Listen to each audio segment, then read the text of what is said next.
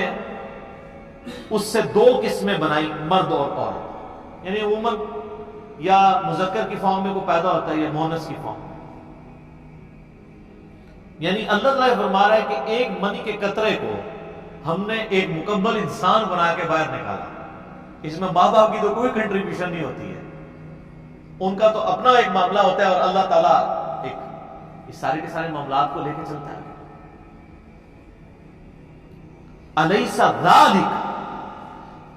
کیا وہ ہستی جو اس بات پہ قدرت رکھتی ہے کہ ایک بے قدر پانی سے ایک مکمل انسان بنا کے نکالتی ہے؟ سر انسان پاگل ہو جاتا ہے کہ ایک بے قدر پانی، پھر وہ کس طریقے سے اس میں ڈیولپمنٹ ہوتی ہے، انگلیاں بنتی ہیں، آنکھیں آتی ہیں، ناخن تک بن جاتے ہیں، پورے اعضاء فٹ ہوتے ہیں، اور پھر وہ اس سب سے بڑی بات اس کے اندر جان ہوتی ہے، پھر وہ نکلتا ہے۔ اللہ فرماتا ہے جس نے تمہیں بے قدر پانی سے، منی کے قطرے سے پورا انسان بنا کے باہر نکالا، الیس ذالک بقادر علی ان یحیی الموتى، کیا وہ ہستی اس پہ قادر نہیں ہوگی کہ مردوں کو زندہ کر لے؟ جب تم کوئی شے نہیں تھے، اس نے تمہیں پیدا کیا، تمہاری ہڈیوں سے تمہیں دوبارہ نہیں نکال سکتا۔ یہ اصل میں اس سوال کا جواب ہے جو شروع میں آیا تھا نا، ایحسب الانسان ان لن نجمع عظاما، انسان کہتا ہے یہ ہڈیاں کس طریقے سے جو ہے وہ دوبارہ ہوں گی۔ اللہ نے دنیا میں بتایا کہ تمہیں اس سے بڑا ایکسپیرینس کروایا جا رہا ہے کہ تم بے قدر پانی تھے، اور اللہ تعالیٰ نے تمہیں ایک مکمل انسان بنا کے نکالا۔